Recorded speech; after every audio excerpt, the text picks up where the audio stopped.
माता वैष्णो देवी की कहानी अटूट श्रद्धा, भक्ति और बुराई पर अच्छाई की जीत की एक अद्भुत गाथा है। पौराणिक मान्यताओं के अनुसार ये कहानी लगभग 700 साल पुरानी मानी जाती है। यहाँ माँ वैष्णो देवी की मुख्य कथा दी गई है। माता का जन्म और उद्देश्य। कहा जाता है कि माता वैष्णो देवी का जन्म दक्षिण भारत में रत्नाकर सागर के घर हुआ था। उनका नाम त्रिकुटा रखा गया।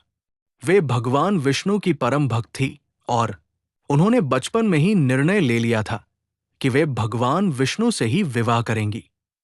जब वे तपस्या कर रही थी, तब भगवान राम, विष्णु के अवतार, वहां पहुंचे। श्री राम ने उनसे कहा कि इस जन्म में वे सीता के प्रति वचनबद्ध हैं, लेकिन कलयुग में वे कल की अवतार में उनसे विवाह करेंगे। तब तक माता को त्रिकुटा पर्वत पर रहकर भक्तों के कष्ट दूर करने का निर्देश दिया गया। श्रीधर और भंडारा। कटरा के पास हसली गांव में श्रीधर नाम के एक निस्वार्थ ब्राह्मण रहते थे, जिनकी कोई संतान नहीं थी। मां वैष्णो देवी ने एक छोटी कन्या के रूप में उन्हें दर्शन दिए और पूरे गांव को भंडारा, भोज देने को कहा। श्रीधर ने कन्या की बात मानकर भंडारा आयोजित किया। उस भंडारे में भैरवनाथ नाम का एक तांत्रिक भी आया, जो अपनी सिद्धियों पर बहुत घमंडी था। भैरवनाथ का पीछा करना। भंडारे के दौरान भैरवनाथ ने कन्या, माता से मांसाहारी भोजन और मदिरा की मांग की। माता ने मना कर दिया, क्योंकि वह एक पवित्र वैष्णव भोज था। जब भैरवनाथ ने कन्या को पकड़ने की कोशिश की, तो वे वायु रूप में बदलकर त्रिकुटा पर्वत की ओर चली गई। भैरवनाथ भी उनके पीछे पीछे भागने लगा। रास्ते में माता जहां रुकी, वे स्थान आज प्रसिद्ध तीर्थ स्थल है, बाणगंगा। माता ने प्यास बुझाने के लिए जमीन में बाण मारकर जल निकाला। चरण पादुका, जहां माता के चरणों के निशान अंकित हुए।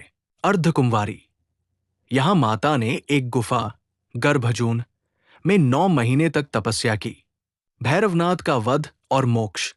जब भैरवनाथ ने गुफा के बाहर माता को ढूंढ लिया, तो माता ने महाकाली का रूप धारण किया और गुफा से बाहर निकलकर भैरवनाथ का वध कर दिया। माता के प्रहार से भैरवनाथ का सिर कटकर भैरव घाटी में जाकर गिरा। मरते समय भैरवनाथ को अपनी भूल का एहसास हुआ और उसने माफी मांगी। दयालु माता ने उसे वरदान दिया कि जो भी भक्त मेरे दर्शन करेगा, उसकी यात्रा तभी पूर्ण मानी जाएगी जब वो तुम्हारे भैरव मंदिर के दर्शन करेगा। वर्तमान स्वरूप। अंत में माता ने 3 पिंडियों का रूप धारण किया और हमेशा के लिए गुफा में स्थापित हो गई। ये 3 पिंडियां हैं: महाकाली, शक्ति और सहार की देवी; लक्ष्मी, धन और समृद्धि की देवी; सरस्वती, विद्या और ज्ञान की देवी। आज भी लाखों भक्त जय माता दी के जयकारों के साथ इस पवित्र गुफा के दर्शन के लिए जाते हैं।